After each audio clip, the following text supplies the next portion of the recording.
Appamada and its programs are supported by your generosity, and your generosity and support makes such a difference.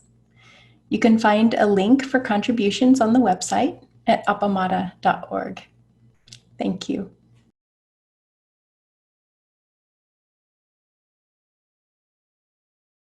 Good morning. Good morning. Good morning. Sorry, there's cedar in the air. Yes, there is. I apologize for my hacking. Started, Laurie heard this before. You guys did. The quote for today is 12th of December, is from Carl Sagan. And I want to read it again because it kind of fits in with the frame of mind that I had in writing the talk I'm going to give today. And I'll say this is the same talk that essentially the same talk that I gave on Wednesday, so Laurie heard it already. But I really liked it, so. Me too. You can leave now. Yeah.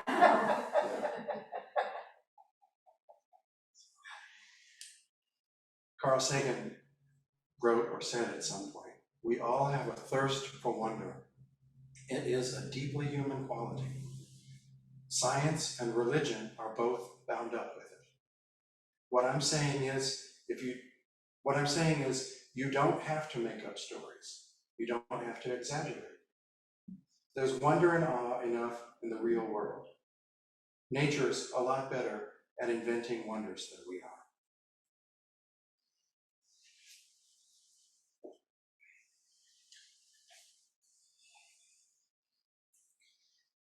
So last week we had a gathering at Mercury Hall in Austin. Beautiful place. It was an odd set of circumstances involving a couple of canceled dates because of the pandemic and the fact that we couldn't get our money back, and we had to just use the date that was available because they're actually going to tear the building down and clear the site very soon. A terrible loss for Austin, I think. But it was a beautiful day. The ceremony was fantastic. Laurie had provided many bushels of rose petals, of which we used a lot. And it was a lovely procession, and it just was the most gorgeous possible setting and a lovely spirit. And then we got together and we had lunch inside, and delicious food that was provided from local caterers arranged by Ann Lipscomb, who was here before but had to leave. And then we got to hear Flint's talk, which brought me to tears, brought several other people to tears. It was very beautiful, very heartfelt. And because of the way he presented it in his robes, moving so carefully, speaking so carefully, had actually impact, I think. So anyway, I want to talk about the date that happened on. It was December the 8th, which is Rohatsu in Japanese, meaning the 8th day of the 12th month. Originally was the 8th day of the 12th lunar month, which sometimes happened in January and sometimes in November, and mostly in December. The lunar months move around a lot more. And in the 19th century, when the calendar was regularized with the Western calendar, it became the 8th of December. But Rohatsu had been celebrated in the Zen tradition as the day marking the enlightenment of the Buddha on the 8th day of the 12th month. And it's been celebrated in all those communities ever since at various times, various ways. And in other traditions, in the Zen tradition and in other traditions, it's also related to but different from the Buddha's birthday. And there are related stories about the Buddha's birth and his enlightenment and so on. In traditional monastic settings and in many Zen communities, I know that there are people who participated in Rohatsu session around the country, online, from among our Appamada Sangha.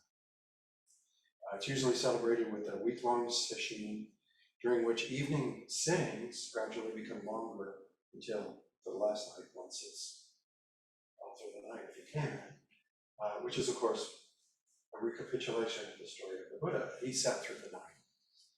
And I'm going to back up and just say that yes, that recapitulates that, but it also recapitulates part of the story of the life of the Buddha and his transition to becoming awake, how it was that he became awake. So he was born, and his mother died soon afterwards. He was raised by Pajapati, who was his stepmother, another wife of King Suddhodana. And Suddhodana and Pajapati, later Mahapajapati, decided on a strange path. They decided they were going to shelter this young guy from knowledge of sickness and aging. How this is possible, I don't know, since he would have known that his mother had died soon after giving birth to him. But that's the story. There are other stories in which, at birth, he steps out, lands on the ground and begins walking around and making pronouncements, including, I am the greatest teacher that will ever be. No one in the world is holier than I.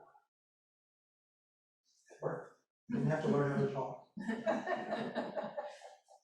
So, given that, if that is true, that he had a lot of knowledge and a lot of capability, which he seems to have lost later on, and had a normal human life of luxury and privilege, and apparently incredibly sheltered, and never saw anybody get sick, never saw anybody get older, until one day he was able to sneak out of the palace.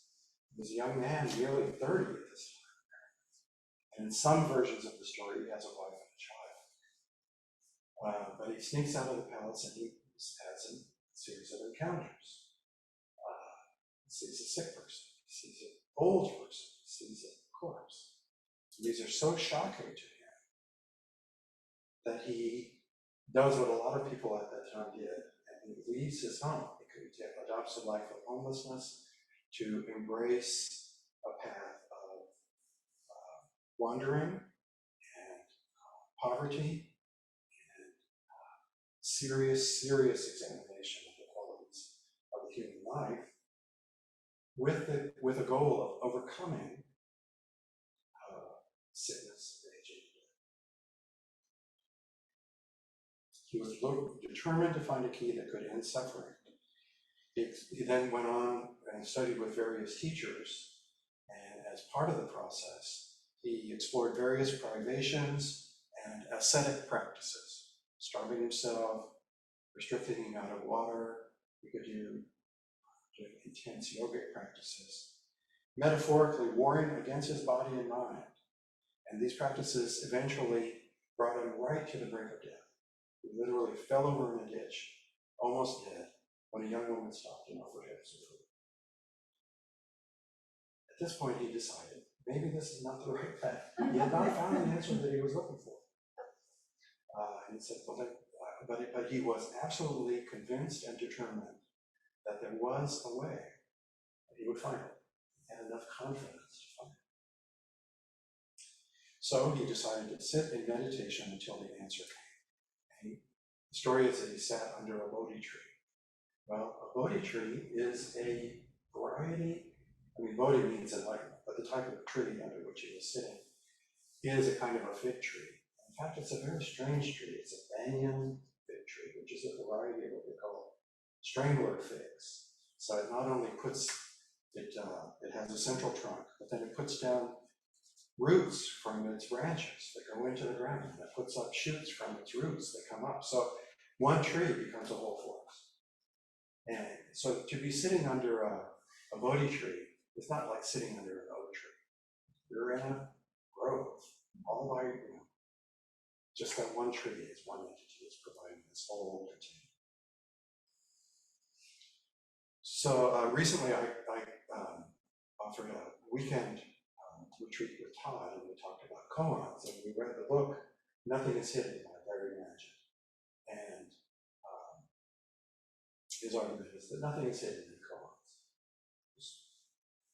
It didn't work that way for me, but I was really, really impressed with his introduction. Barry Magid, in case you don't know, is a Zen teacher, lives in New York City. He was a student at around the same time as Peg. At least they had some overlap at the time. Joko Beck in San Diego, and stayed very closely connected with her throughout her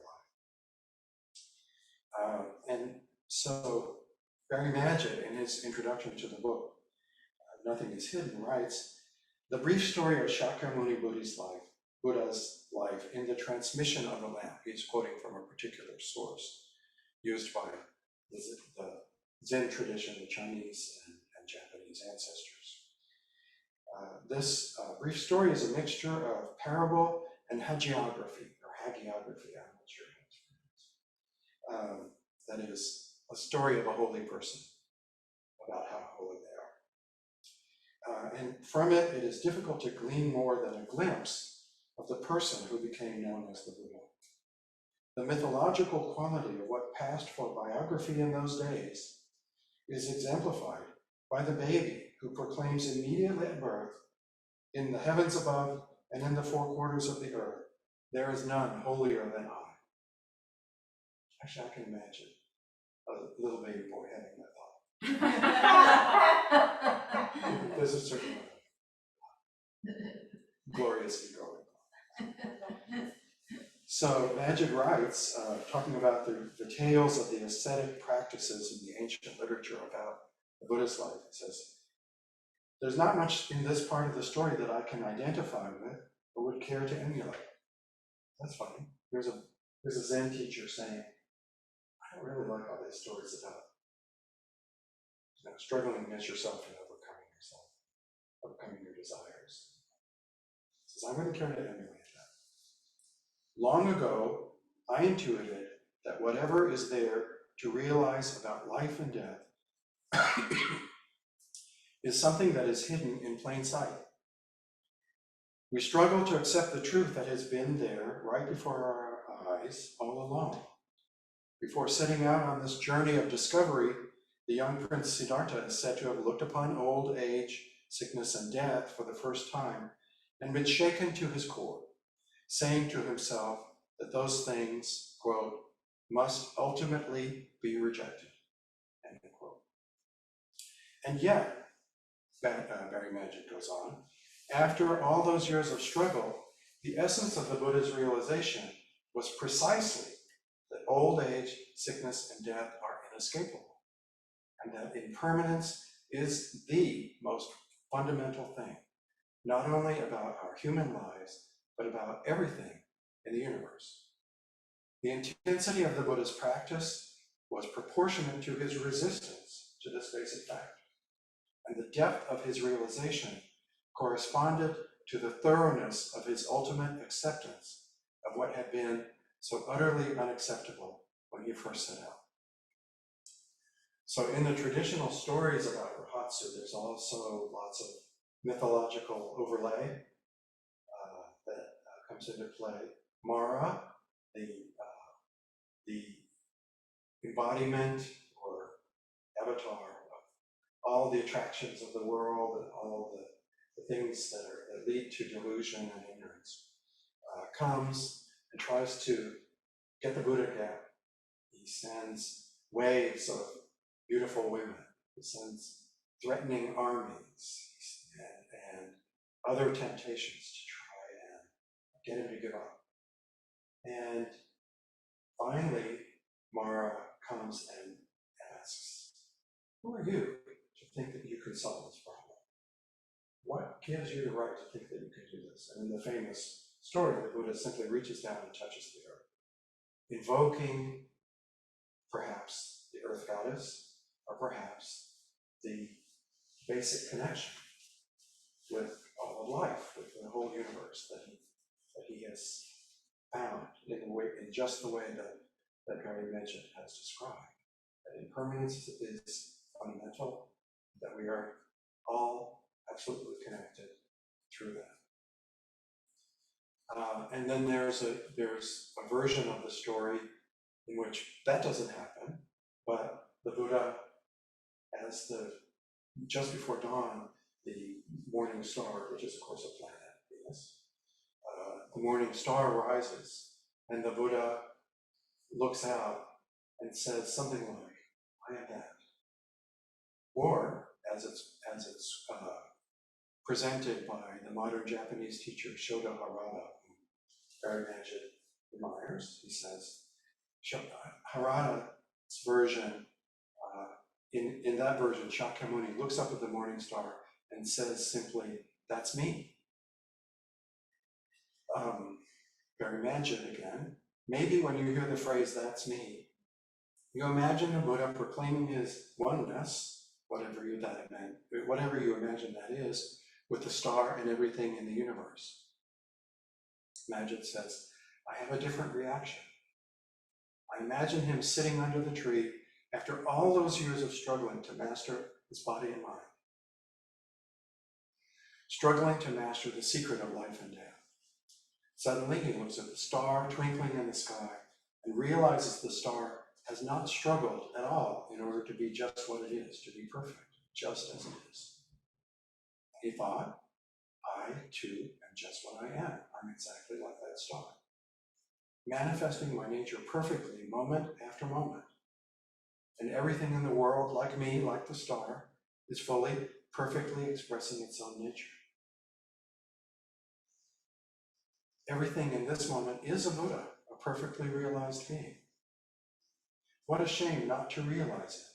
What a shame to imagine that a star or any being needs to become something more than it already is. What the star already is, however, is not some platonically pure or eternal essence of starness, but ever changing. Here's the best part. Perfection and change are not opposites.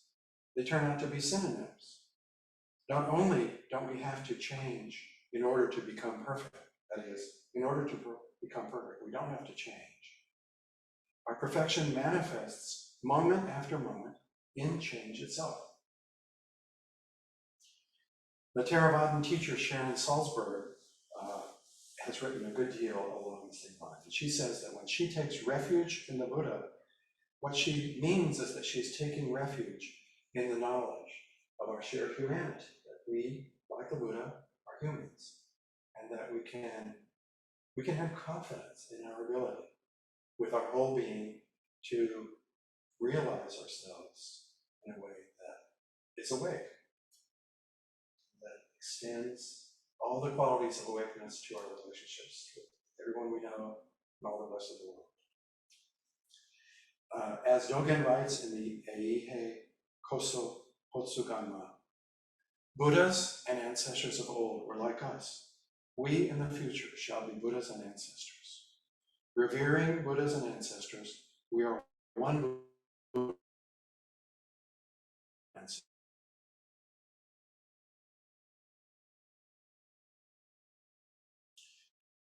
Words in here about joining the procession.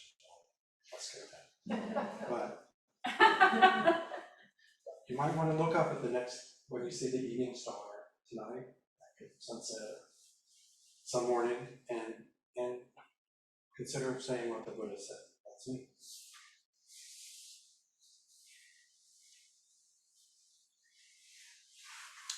So, 10:24. I would like to suggest a brief activity. And it's really framed by the Carl Sagan quote here. We all have a thirst for wonder. It is a deeply human quality.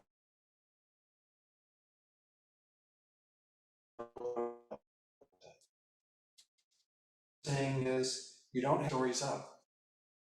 You don't have to exaggerate. You don't have to seek perfection. Going in. There's wonder and awe enough in the real world. Nature's a lot better at inventing wonders than we are. So my suggestion is to break up into groups of 3, spend a couple minutes sitting together. Each group will need a timekeeper, but literally 2 minutes sitting together, and then on a wonder that you know of, that moves you, and share your thoughts about it. Maybe a flower, maybe the way your mitochondria work in your cells, which always knocks me back. And or it may be the fact that the calcium on our bones had to be formed in a supernova explosion. Couldn't be there without that. Is that true? Oh yeah. Wow. So whatever is a wonder that you know of that matters to you, share that. And then we will come back to the group. So 2 minutes for sitting, 2 minutes each for talking, a couple of minutes for reflection and talking in the group. So a total of 15 minutes.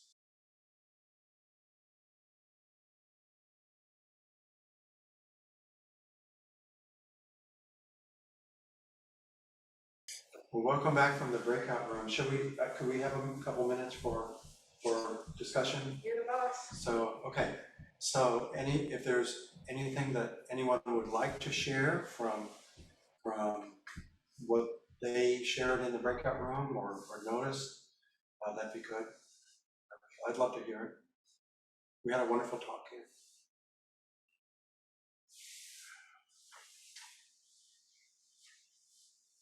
Can I say something?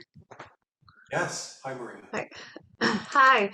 Yeah, I mean, I just shared about my wonder at the waves, and how they just come in and out and continue to do that, almost like in synchronicity with the human pulse.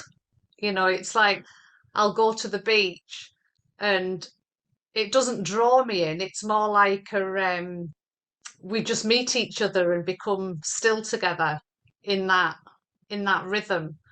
And how it just knows to do it, just does it, doesn't think about it, it doesn't have any ideas about how it's doing it. The waves just come in and out, and then it retreats. Sometimes it retreats and then it comes back, just like we do, retreats again and then comes back again. And it's like the waves and rhythms are the same. And it's like when I go to the beach, I just stop and join the rhythm and join. And I just think it's so wondrous and marvelous how the sea just is, and it just continues without us, without anything. It just is. And if we just sit with it and join with it, everything can just stop and we can just breathe together. We can just breathe in and out and just be.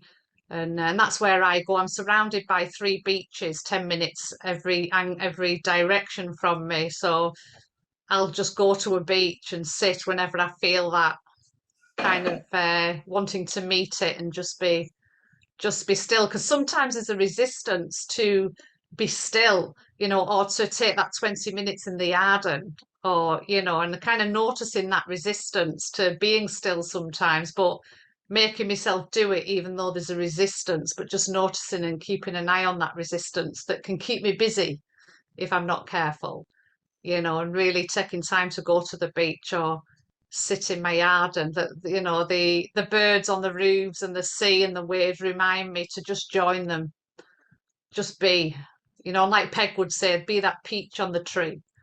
So yeah, that's that's my sharing. Thank you.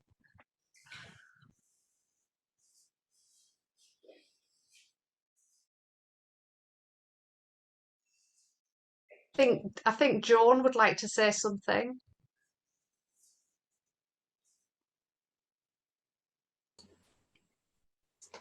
Well, both Bill and I were talking about end of life issues and wonder at the same time.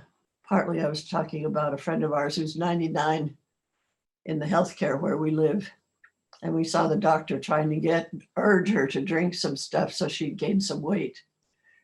And she was objecting, and she couldn't explain why, but she was objecting. And I saw it as really facing life and death. And, as we said, doctors want to keep doing things to keep you going, but there's a time to just observe the rhythm of life. So that was part of the wonder. And then still looking out at the stars are there. So they're part of it. I can't be any clearer than that, but that was what it was raising. Thanks, Joe. And I can't tell her children, her daughter who loves her dearly, to just quit trying to get her to do things.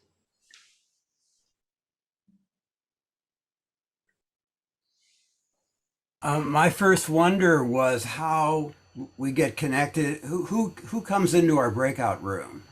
And thinking at first, we kind of believe one of our delusions is it's random, and then remembering that the way computers make choices is with a random number generator or a table of random numbers.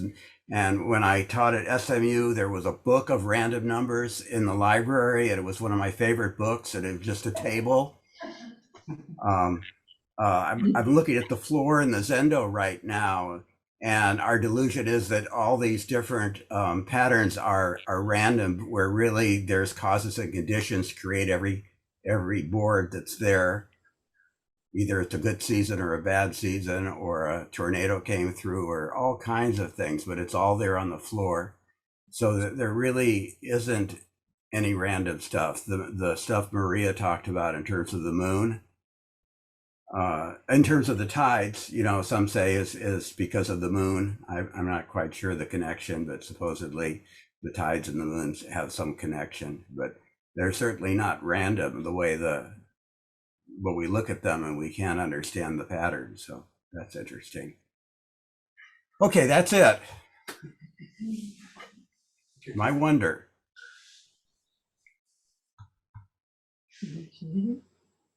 Bridget, you were next. All right, I'm unmuting myself.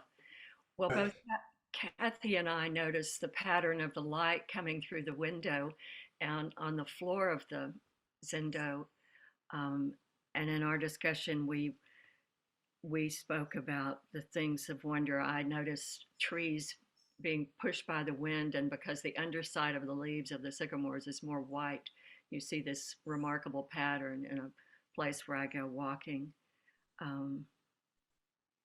Nate gave us the joy of hearing that his son, who's almost 3 years old, is the ways in which he's delighting in every little thing in the world. And I could identify with that because my 10-month-old grandson is beginning to pull up and explore more. And so it's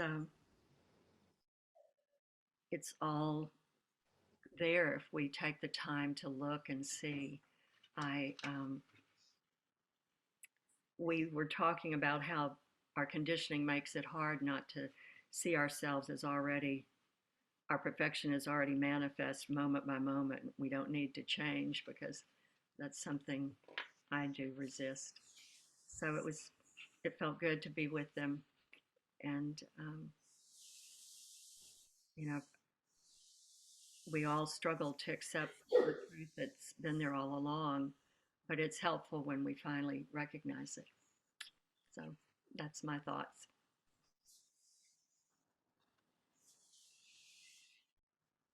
We can have these realizations and then lose them. But luckily, the Buddhas and the ancestors have laid out a path of many, many options of ways that we can choose among to help us be awake more of the time and more fully awake all of the time. That's a lovely thing for me.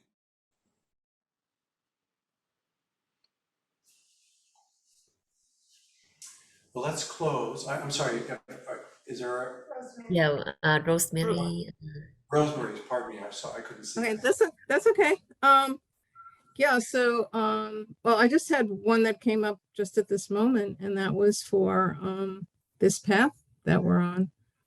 And what opens for us, all the time, when we're together, when we're not together, when we're reading, when we're sitting. And it's just so vast and wondrous. And as we stay increasingly open to it all and to the moment. And I think I'll keep it with that. Thank you. And I think I just wanted to add, just to close, that I think nature and the wonders remind us that that space is always, it's not something we create. It's always open to us. We just have to stop and drop into it, but it's always available.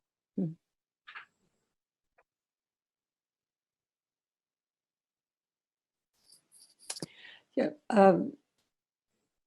One comment. Peg had someone come to the Zendo years ago and talk about wonder.